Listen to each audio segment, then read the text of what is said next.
curve as well, right? Yeah, yeah. Hello. Thank you for joining us for this breakout on Bleisure travel or Bleisure travel, depending on your linguistic heritage. I'm Matthew Landkamer, the moderator for this panel. I'm a principal with Whereabout, a destination strategy firm based in the United States. First, safety instructions. The premises have a voice-guided evacuation alarm. So if you are prompted to leave the premises, please do so immediately. There's 3 emergency exits in here. It's a small room. There's also a fire extinguisher by the door and a defibrillator in the lobby. So there's the safety information. A little bit about the topic. This is sort of an emerging conversation about Bleisure travel. And so just to define it, this is the blending of business and leisure travel. And I think most often we think of that as the extension of business trips into some leisure travel, but it does happen the other way as well. And especially with the expansion of digital nomadism, we have a lot of people who can work remotely and are actively blending business and leisure. It's not an add-on, it's a daily blending. So this is changing the way people travel. And so we're going to have a conversation today with our 3 expert panelists about what this means and where we might find advantage in this.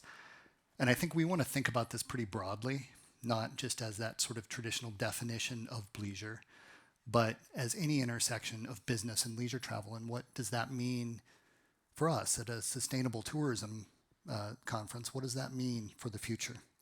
Just to size this, some research has said that Bleisure travel globally was about $315 billion US dollars in 2022, expected to reach 731 billion by 2032. So more than doubling in that 10-year span. So this is a rapidly growing sector of the market. It bears some attention. With that, I think I'll introduce our panelists today. So Jukka Punamäki, Senior Advisor for Tourism with the City of Helsinki.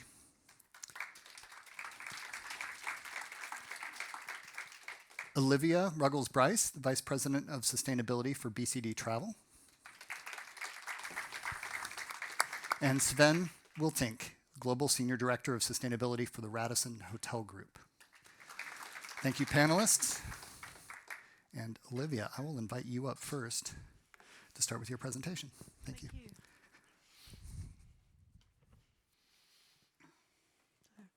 Hi, everybody. Do I have to move the deck myself? Oh, I do.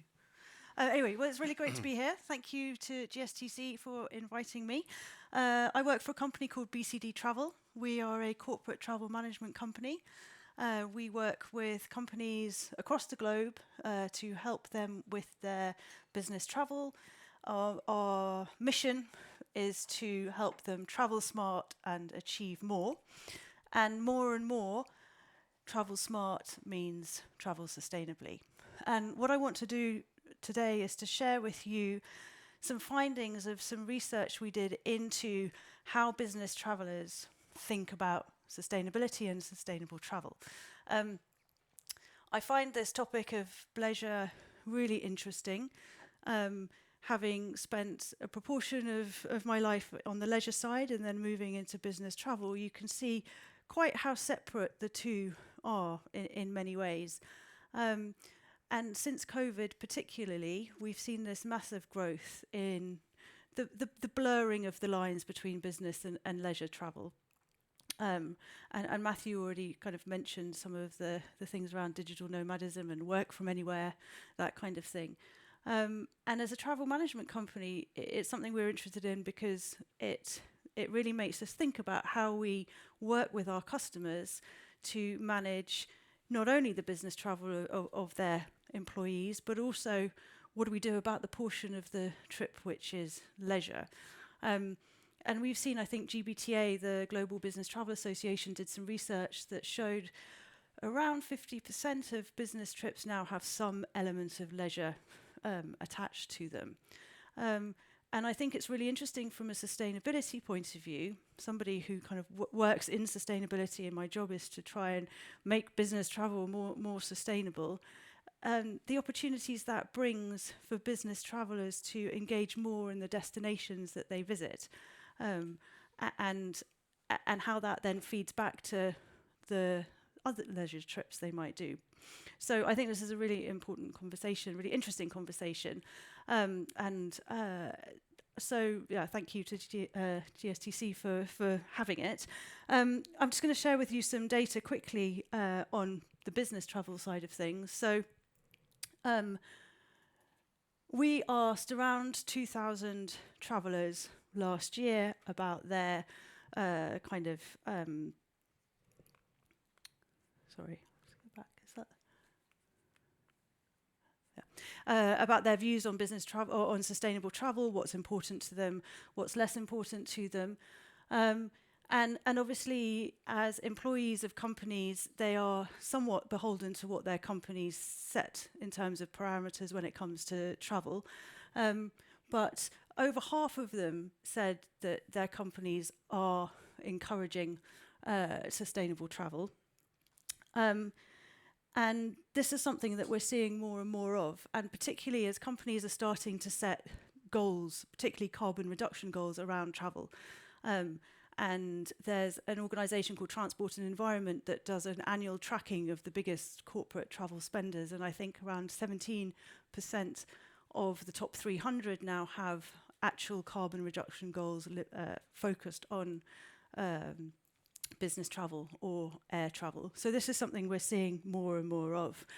But how is this kind of playing out in reality?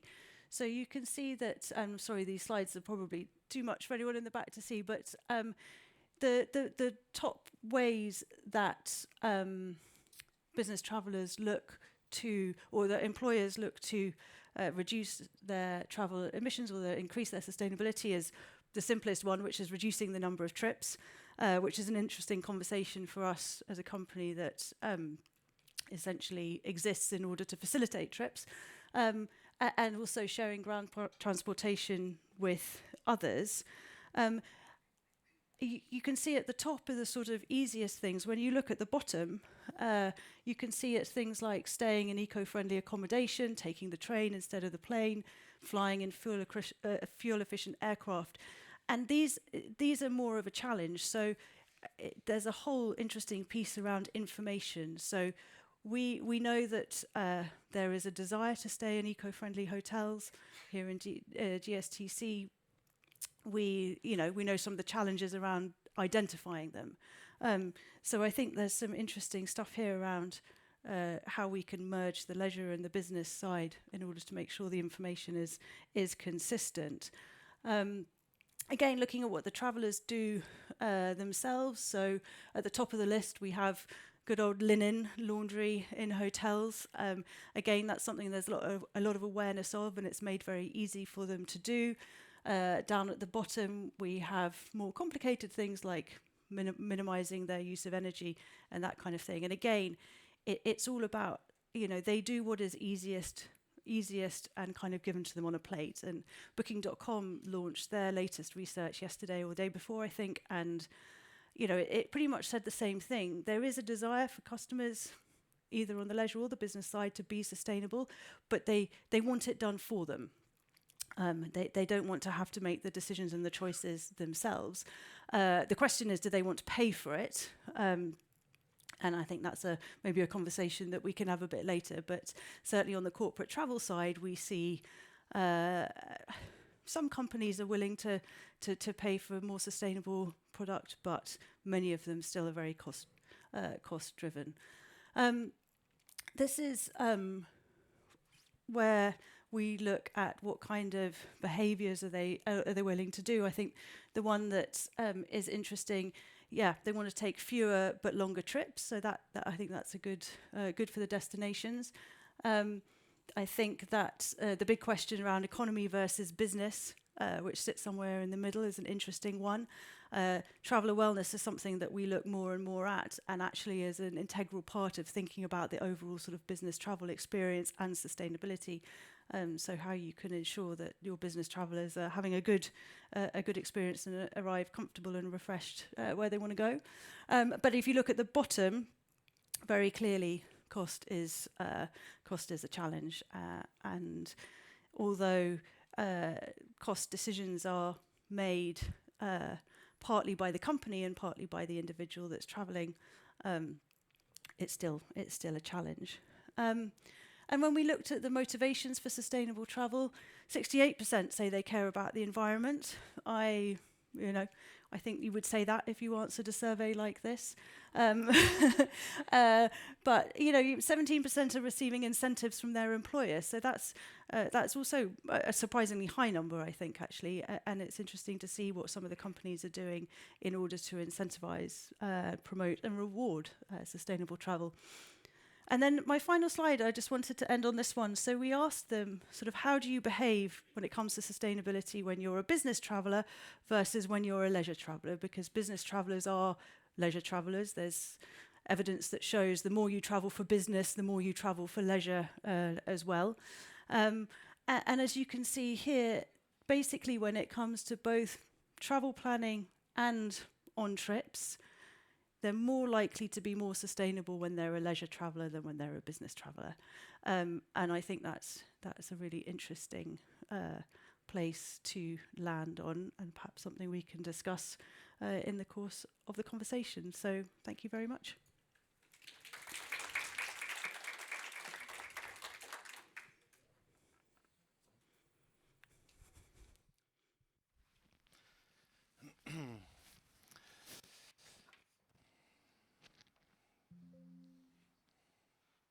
Let's see if the magic happens.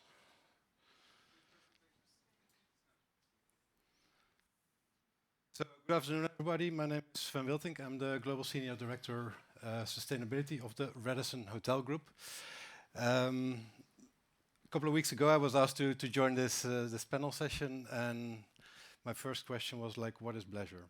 So, probably half of the room has got the same thought. I'm very honored to be on stage, but what I want to discuss and show you is kind of the overlap between leisure and business. From a Radisson Hotel Group point of view, we obviously to promote the business to both, and there is that overlap. But to do this, I want to use the pathway of net positive hospitality, which is the industry pathway. It's not for Radisson Hotel Group or any other member of the Sustainable Hospitality Alliance, but it's the pathway we are on as an industry. And we have a lot of alignment here between the different companies, and that is something which I want to.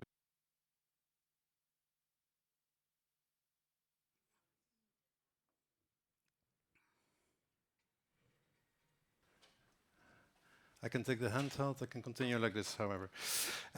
So just stand by. So our program is covering 3 pillars. So really simplifying the process, and that's focusing on the people aspect, the community aspect, and the planet. And this is not different from what other big hotel groups are doing. And I just want to highlight this as our basis. This is something we've been doing since 2001, structured approach, and also part of the educational approach at hotel level. So anyone in the hotel, if it's a general manager, if it's our CEO, or if it's a housekeeper. Thank you. Can you hear me now? I can talk louder as well, that's also not a problem.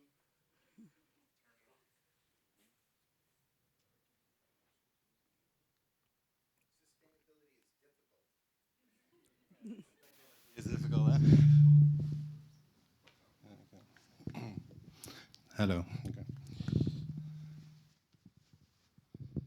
You don't see this, but there's a time ticking here, and I'm going to ignore this right now.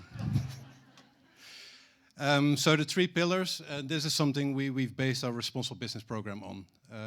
But it's part of course, our drive to sustainability. Some targets which I won't discuss with you today.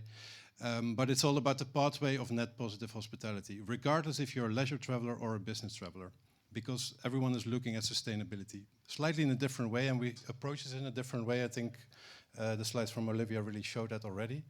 But what is actually this what is actually this pathway, and how do we engage on this? So There's a starting point and there is ultimately an end destination, although in sustainability we never finish working. But the starting point is hotel sustainability basics.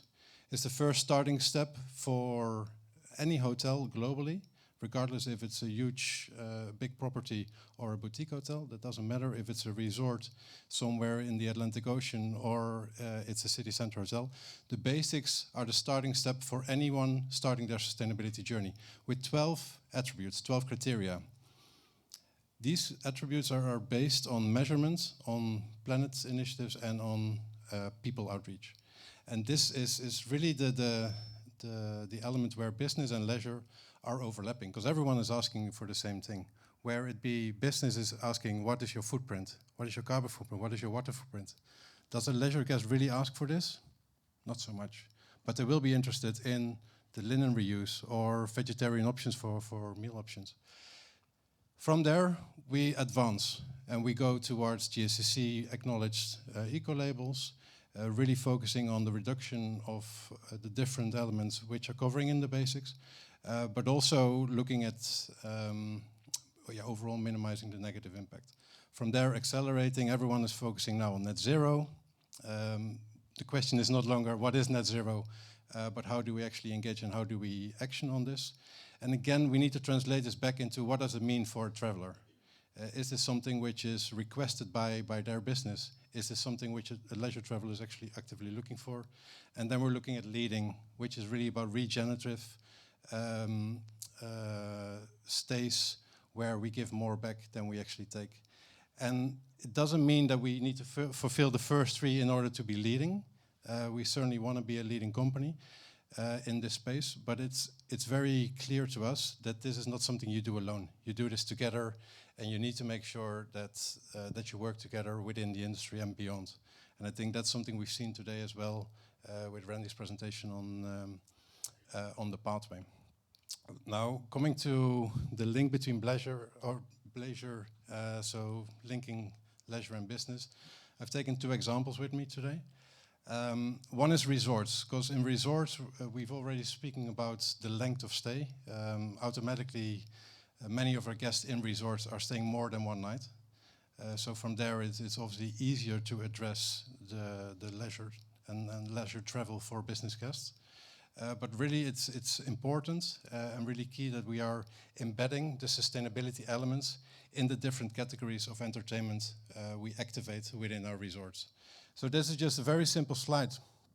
You can see here the 5 different areas where our brands are significantly focusing on when it comes to the entertainment activation. But this dives right away into how responsible business is integrated in all of these. May it be music and performance, how do we engage with local communities and how do we engage with local artists to actually come to the properties and to perform. But also adventure and sports, reaching out locally and making sure that this is part of the offering if you book a business trip. Same for wellness and well-being. People want to be treated well. People want to be educated about what are the possibilities, and not just in the hotel itself, but also in the local environment. So this is one of the links we see. Another thing, and this is not directly linking with leisure travel, but it's the use of space. And for that, we're looking at being hybrid. So the use of space is, for a meeting room, that's very straightforward. People know, okay, a meeting room you can use in different capacities with different volumes of people. May it be for a conference in theater style, or may it be for a gala dinner. But we do the same with selected hotels on rooms. So we actually try to create hybrid rooms, which will then allow us to, use the space multiple times. Certainly when you consider that a meeting space is normally used only from Monday to Friday, certainly for meetings, and not necessarily for leisure activities, but allowing this space as well to be reused and to be reconfigured in a different setting. Unfortunately, I don't have a video of this. I do have a few photos just to indicate. And this is actually the same room, how a room can look like, either being it in the bedroom style or being it in the meeting room style. And this is really about how space can be used within this phasing. So these are just two examples, but I'm happy to discuss further within the panel as well how we link this to Bleisure along the way. So thank you very much. Thanks, Sven.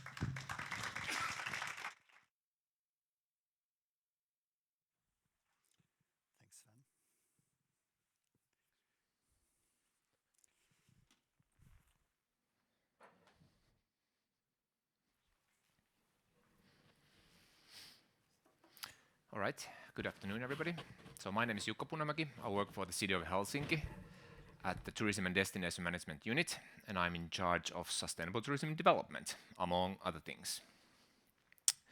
So I represent the DMO side of the discussion, and I'm just gonna jump right into it. So why Bleisure? Why do we want to do it in Helsinki, or why would a DMO want to do it?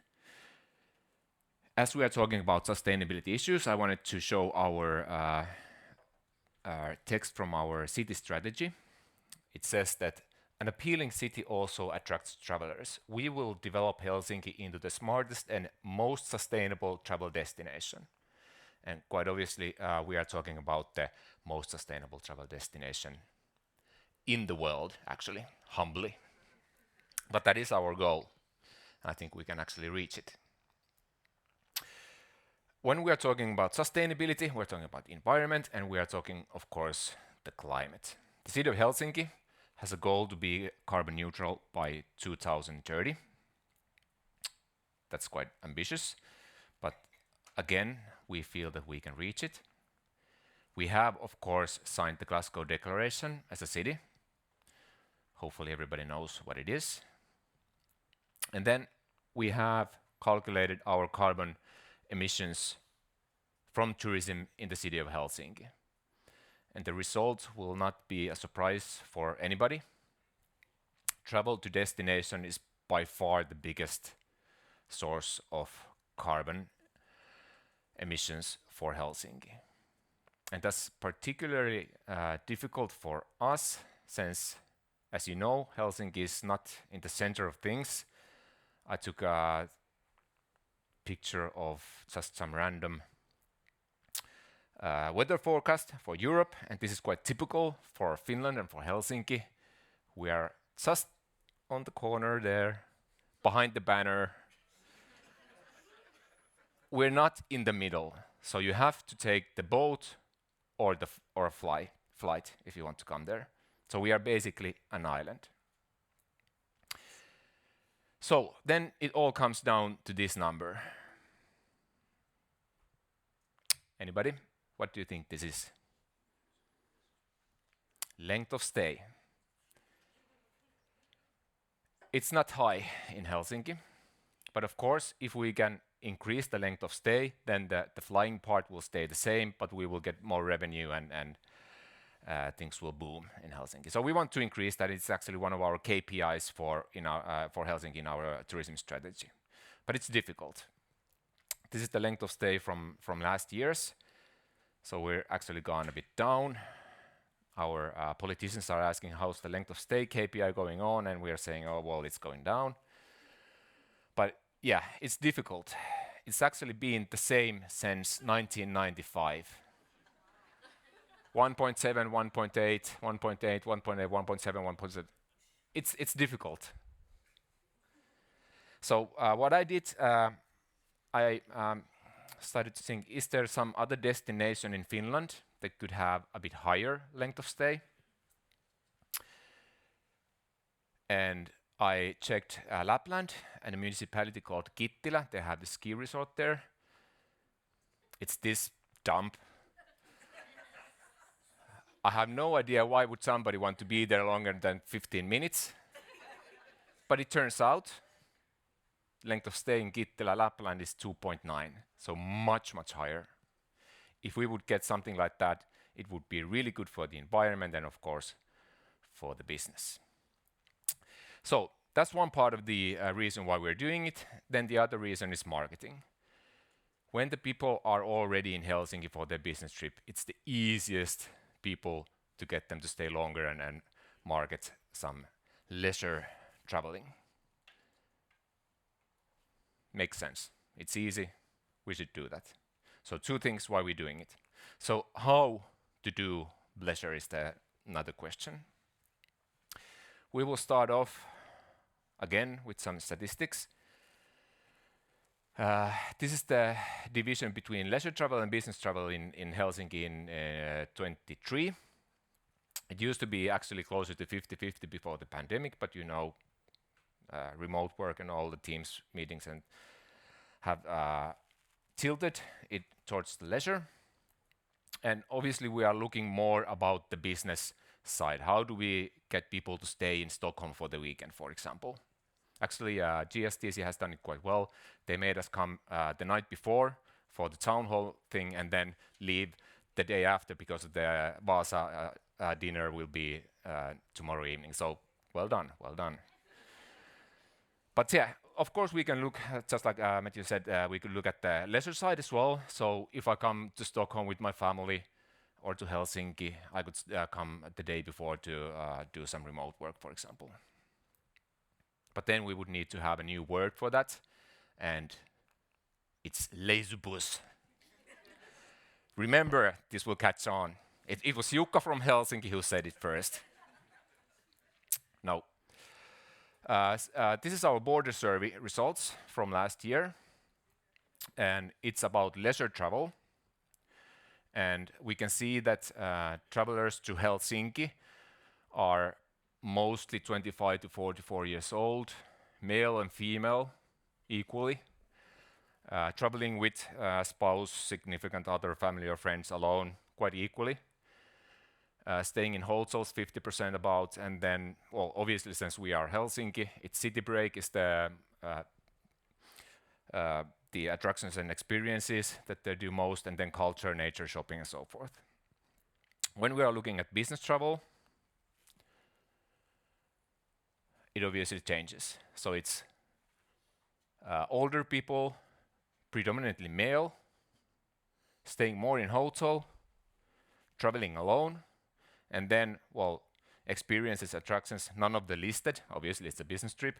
City break, obviously, it's Helsinki, and then shopping. I'm not a marketer. I'm doing sustainable tourism things. But if I look at this, it seems that we need to market shopping for old lonely men. I don't know. So again, we're talking about the DMO side. So what can a DMO do to enhance Bleisure tourism? First of all, the product has to be good. We can have workshops together with our tourism companies, and we're actually doing that. Not too much with Bleisure, but with different things. Collaboration between the DMO and tourism companies is really important. That's what we're doing a lot in Helsinki, but even more so, we need to put the tourism companies to work together. And we're doing that as well. Marketing, I already explained, it's no-brainer, we need to market. It's cheap marketing. Sales channels, I think this is one of the key things that we need. I'm really happy that we have, for example, Sven here from a hotel side. For example, if I book a hotel night for my business trip, there should be immediately a cheap extra night if you're staying for leisure and buy with your own card. Things like these should be made really, really simple. Accessibility, obviously. I need to have the opportunity to fly away the day after my business trip, for example. Lots of accessibility.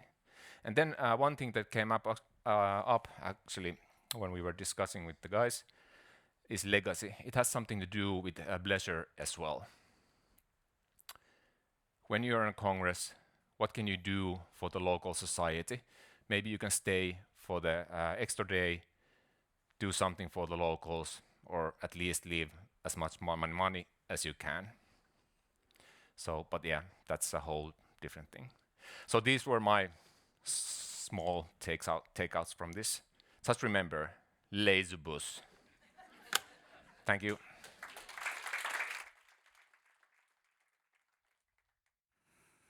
Thank you, panelists.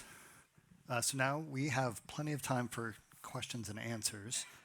You all know how to use Slido now. We are in Tiara. So submit your questions, please, on Slido so that everybody can see them on the screen. I'm going to ask some of mine until your questions start to come up. So Sven, can we start with you?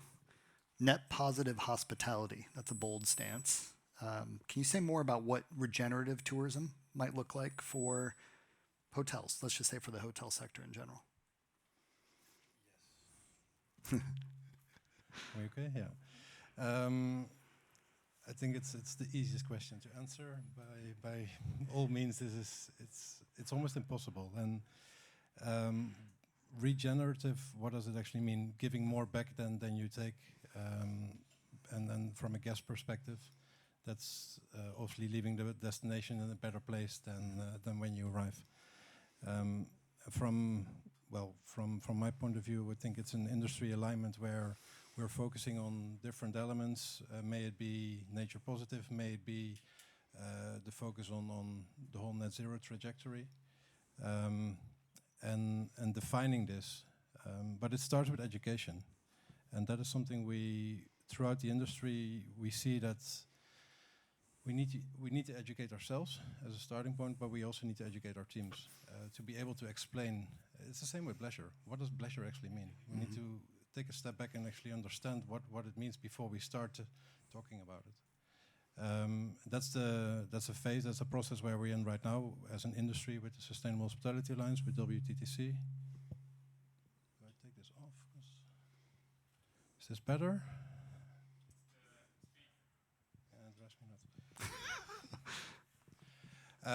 But it's about training and the educational part. If I want to present a plan, let's say to the executive team, I need to bring it in a way that they understand this. And that's the same how we approach science-based targets. 3-4 years ago, nobody knew what it actually meant. And right now, everyone is raving about it, and everyone knows what the implementation phase is. So I think, to your question, that's the same process we need to go through with regenerative hospitality. And also learning from all the best practices, because we don't start from scratch. A lot of good things are already happening, and really taking the learnings from there.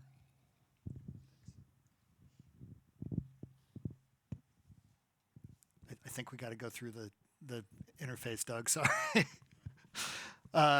Olivia, I'm going to ask you a question next. So BCD Travel, your company, recently published a white paper on carbon offsets. So I'm going to introduce another controversial topic to our conversation. And there was a chart in your presentation that indicated a small amount of willingness to use offsets. So if you've got the knowledge, could you comment on your company's partnership with Good Carbon? And setting aside the questions about offsets, where do you see this trending? Yeah, thank you. I specifically didn't mention offsets. We'll leave it to me to throw that bomb. So, if we see some companies want to offset and some companies don't. And some companies want to do it in bulk. So they take the total emissions from their travel for a year and then they offset it, purchase offsets against that. And some want their individuals to do it when they're booking. And some companies just are not interested at all, and we don't need to go into the controversies around offsetting. Good Carbon is a partner of BCD. We have relationships with companies that provide services to our customers that we don't provide, and so purchasing carbon offsets is one of them. Good Carbon are really interesting because they don't focus on carbon credits, but they focus on contributions. So how, as a company, you can identify projects that may be more on the biodiversity side of things rather than the sort of simple carbon credits, to try and move the conversation on from this, I've offset my emissions, therefore I'm fine, type thing, to how can I actually make a positive contribution out of something which is quite challenging to address, namely business travel and aviation. So they're a partner of ours, which we just announced, and it's one of the interesting pieces about offsetting is how companies want to use it to add the cost of the offset when their traveller is booking, so that the price is baked into the price that they are paying for the trip or for the ticket, to try and raise an awareness of the associated costs of carbon. And we, obviously I did it on the business travel side, but I flew BA. I flew BA yesterday, and I was on the app on the airplane ordering my cup of tea, and at the bottom was an option where I could offset my flight as well while I bought my cup of tea for £2.50. So I didn't, because I wasn't sure what £2.50 meant. But anyway, carbon offsetting, despite all its controversies, is quite an interesting way of raising awareness and getting people to start thinking about the impact of their travel. It's like a gateway drug to sustainability. Put it like that. Okay, we have some audience questions now. Sven, I think this one is for you.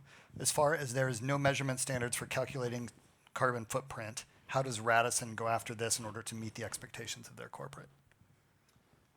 Well, that's very easy because there is a standard. Actually, for the hospitality industry, we're using the hotel, the HCMI, so the Hotel Carbon Measurement Initiative, which is a aligned approach, data back from 2008, if I'm not mistaken. Olivia, I'm looking at you. 2010. 2010. Yeah. Initially an initiative by ITP, nowadays called Sustainable Hospitality Alliance, KPMG, Greenview, I think was involved in that as well. Really measuring scope 1, 2 and elements of scope 3. So this is something which is an industry standard, same for water, and there is also methodology on waste. And this year there's actually development on the HCMI calculation to bring in more elements of scope 3. So we are using this methodology for our calculations, and then we get that verified as well by a third-party auditor. So from there, the data is actually streaming back to anyone who's asking for it, and we see there's more and more demand for it.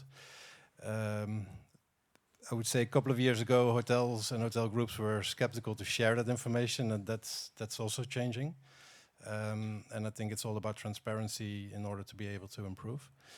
And then from there, it's asking the right questions as well, and what is the methodology used? And again, to Randy's point earlier made today, if we can all work towards this one carbon standard, it's the same almost with finance. Everyone will know what the cost of a dollar is. Mm-hmm. So, and that should be the same for carbon. So that's the approach we take. Yeah, please. I can just add for the DMOs, I just agree completely, but on a DMO level, like I mentioned, we have measured our carbon footprint from Helsinki, but that's just like giving a kind of a rough estimate on what's the carbon footprint in tourism. But we really, really need to work together with the DMOs, and we have been doing that already in Finland together with Finnish DMOs, and now we are actually starting a collaboration project together with different municipalities or destinations around the Baltic Sea region, for example, with Gothenburg and other cities. So yeah, that's one of our emphasis, to try to find a common way to tell what's the destination level.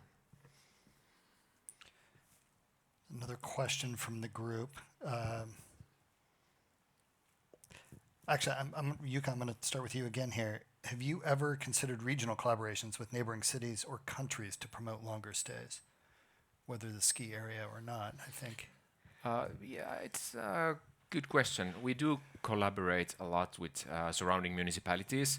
For example, there's a really nice national park right outside of Helsinki, so we work together with them, and of course that will lengthen stay. But Helsinki is a gateway to all Finland. I would say we have by far the biggest airport, obviously being the capital city. So quite a few people fly to Helsinki, stay in Helsinki for a couple of days, and then go to Lapland to see the reindeers and Santa Claus and so forth. So the answer is yeah, we collaborate. I don't know if it's that, it's more like the business side is collaborating rather than the DMOs, but yeah. It seems to me that collaboration might extend stay in Finland, but not in Helsinki specifically. True, but then again, we are a small country, 5 million people. Every single dollar or euro that stays in Finland, that's brilliant. Yeah. Olivia, I think this question's for you. Sustainability placed more weight with leisure travel than business travel in the survey. Are people willing to pay more from their own pockets while businesses are not? Is that the conclusion we draw from that? I don't think so. I think what that slide was showing was that people think more about sustainability when they are a leisure traveller than when they're a business traveller. I don't think, I think there's still a big gap in terms of what people want and what they're willing to pay for on both sides. I think corporates generally will pay a little bit more, and I don't know if Sven has some information on that, but I think they will pay more, and if it's aligned with their goals and their ambitions, they will pay for sustainability. I think when it comes down to the individual choice, it's much less likely. Do you want to add to that? Yeah, absolutely. I think it's sorry. Businesses are paying more for it, I would argue, and because they're not paid, the traveler is not paying themselves. That's one. So it's very easy to say, okay, carbon offset, yes, because my business will pay for it. But there's also more demand on not only the promotion of sustainable activities, but actually activating certain programs. So thinking recently is, for example, green housekeeping, where I guess can decline housekeeping services. What we see is that a lot of clients are actually asking for a rollout across their travel portfolio.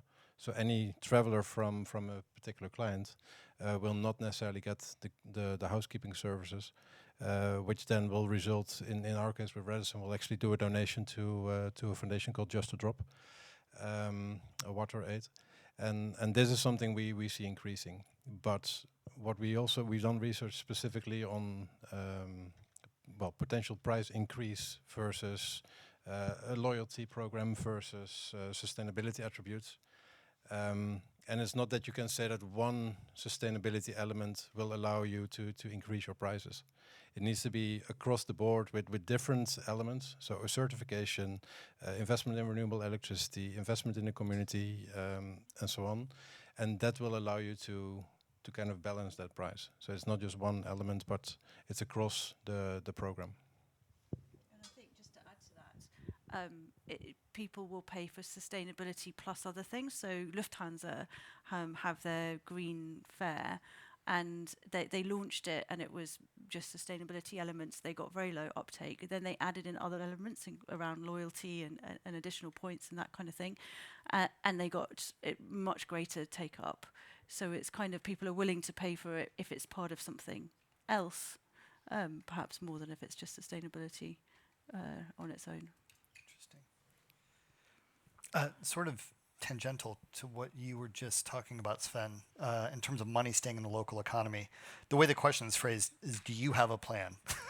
Sven, do you have a plan to help locals keep ownership of the property so it doesn't all go to multinationals? But I think just it maybe answer the question in terms of, does Radisson Hotel Group or any of the other hotels, because we work in a sort of collective on these issues, are there ideas about how to inject that money into the local economy as part of this? Well, in all fairness, we do. Yeah. Any business which is operating with the majority of business being franchised, that money stays in the location. And just for the audience, being franchised means local ownership. Yeah, for let's say for a managed and our franchised portfolio, which is 90% of our entire portfolio, Radisson Hotel Group as such, we only get the fees for using our brand and our systems. So effectively, all the other money, all the revenue spent at hotel level will actually stay at hotel level. Mm-hmm. And besides that, we will obviously focus with guidance, with brand standards, to invest in the local community. And that can be as simple as food and beverage, where we dictate that we not only expect hotels to have certain vegetarian options on the menu, but also that it's sourced within the region where they operate. So that is something we strongly focus on. So is that part of a bigger plan? That is to see, because we obviously we operate in a global economy, and certain things can easily be done, and we are focusing on localization, and certain things, it's really required to work with the local partners in order to achieve this. I'm not sure which of you will want to answer this question. If I extend my business trip for leisure purposes by 3 days, for example, who is responsible for those emissions? Still the organization or myself?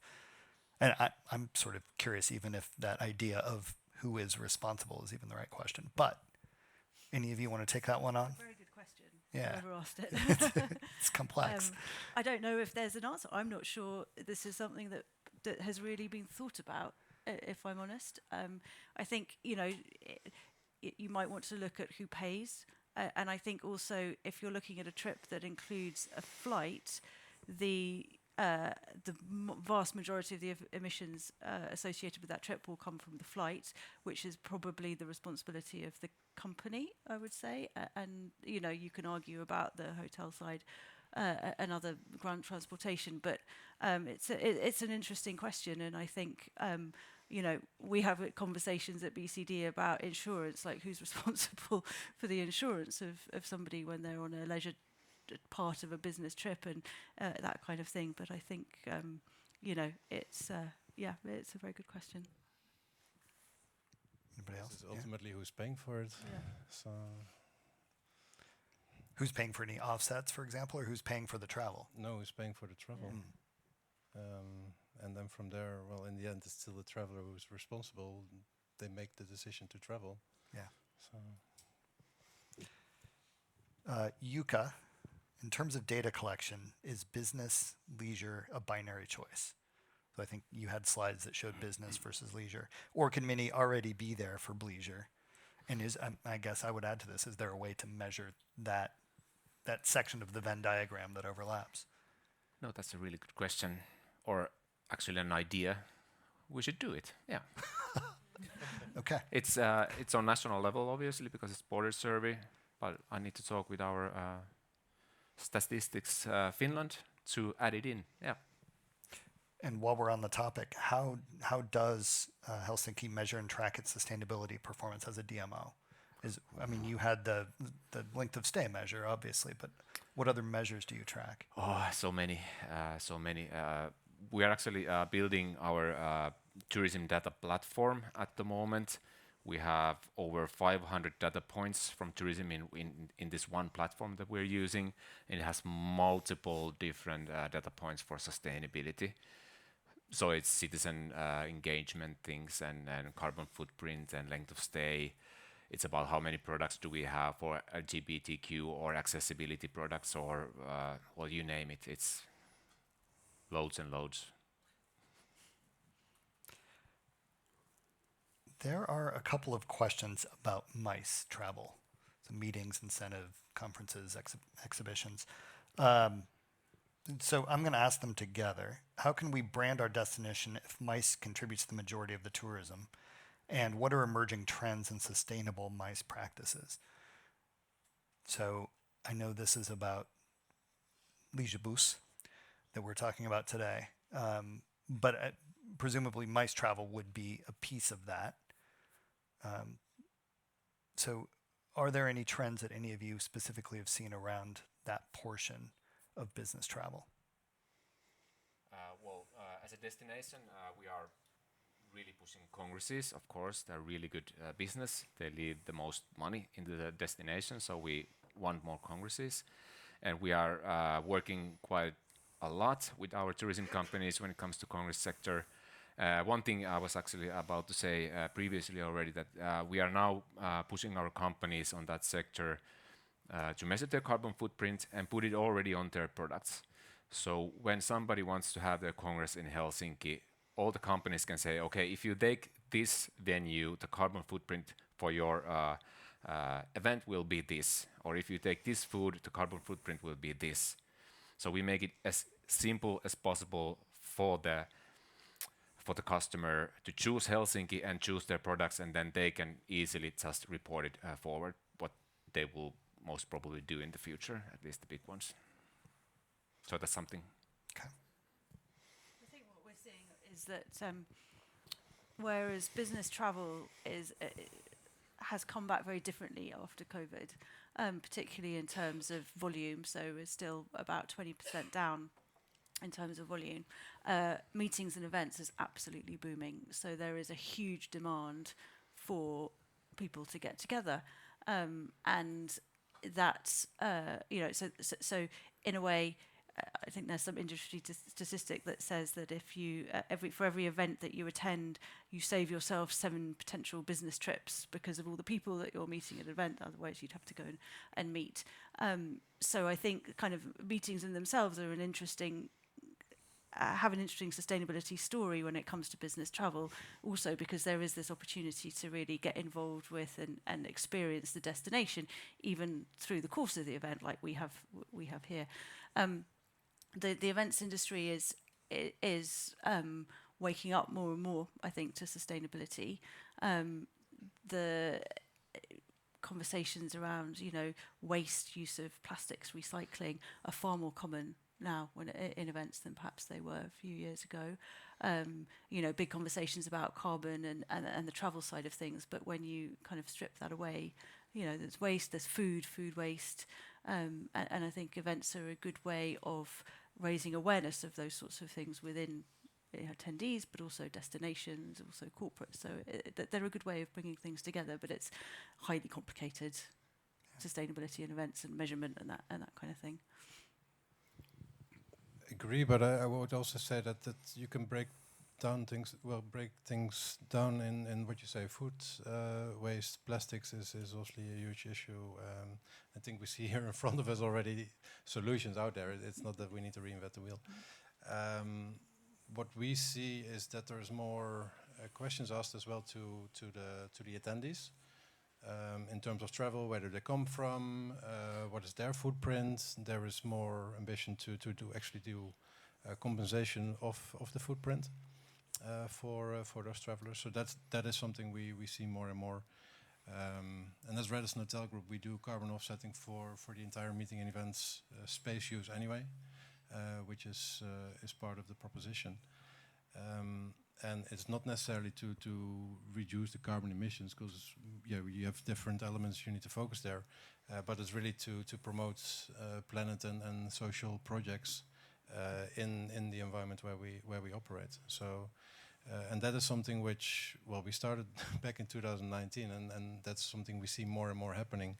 Also to Olivia's point, where you start working with partners to actually have a systematic approach to that. And that is something we see being asked more and more.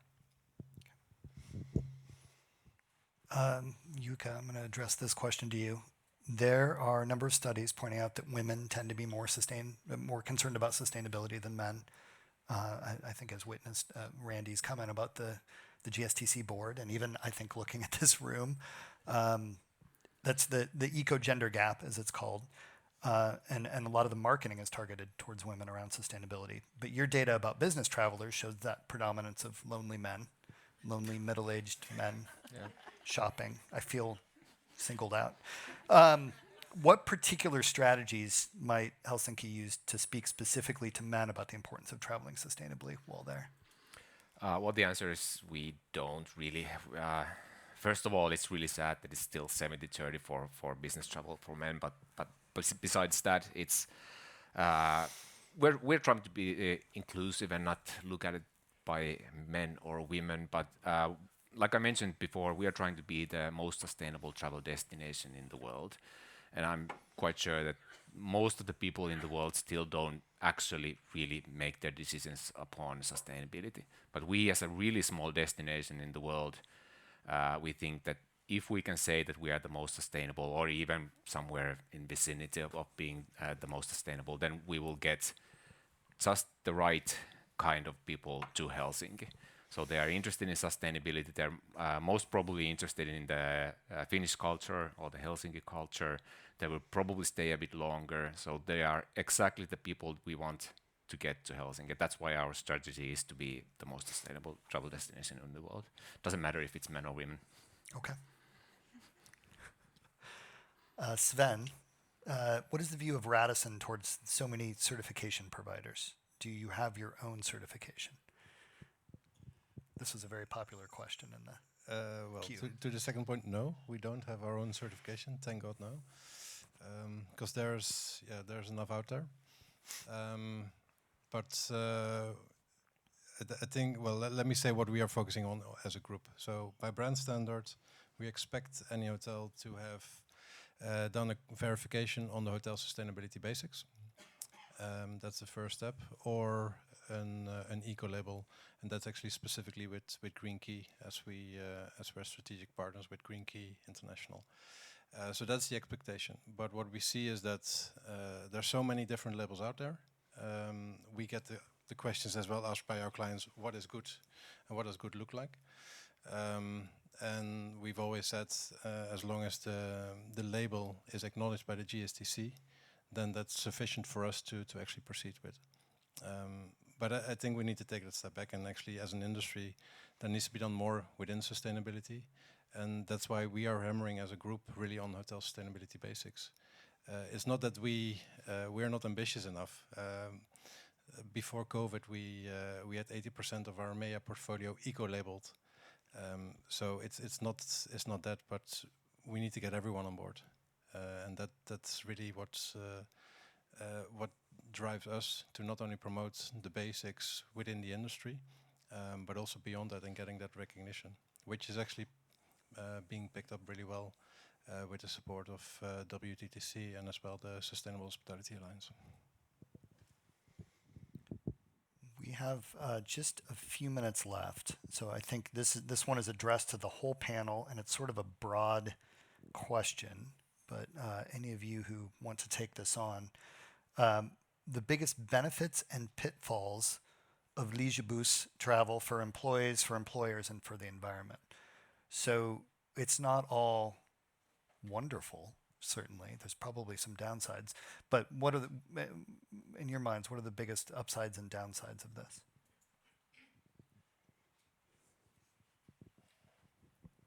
Go ahead. Well, I take it from a different approach, but it's one of the things because we're obviously very much focusing on net zero and then the implementation of that. And then the other question comes like, yeah, but you're growing your business, you're increasing the amount of hotels. So it's first we need to have a focus of decoupling this.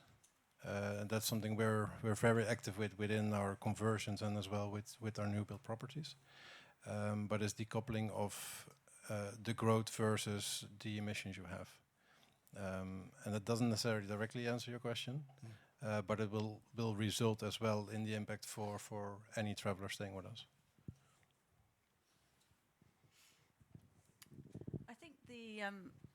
I think there's huge opportunity in this kind of blending of business and leisure when it comes to sustainability and destinations, and kind of, there are advances in both the business side and the leisure side, and if we can find a way of kind of cross-populating them, so that those people that travel as sustainably as possible and get the messaging from both sides, I think that's really beneficial. I think we already talked about length of stay, additional spend, that kind of thing. I suppose the big risk is where does that bleisure take place? Is it in places that already have significant tourism, or we haven't talked about over tourism at all, but is it going to contribute to that? How can you use bleisure to, somebody comes to a city for a business meeting, and then can they be dispersed elsewhere in the vicinity? I think that's good. I think the other, there's also a seasonality aspect. So business travel is not so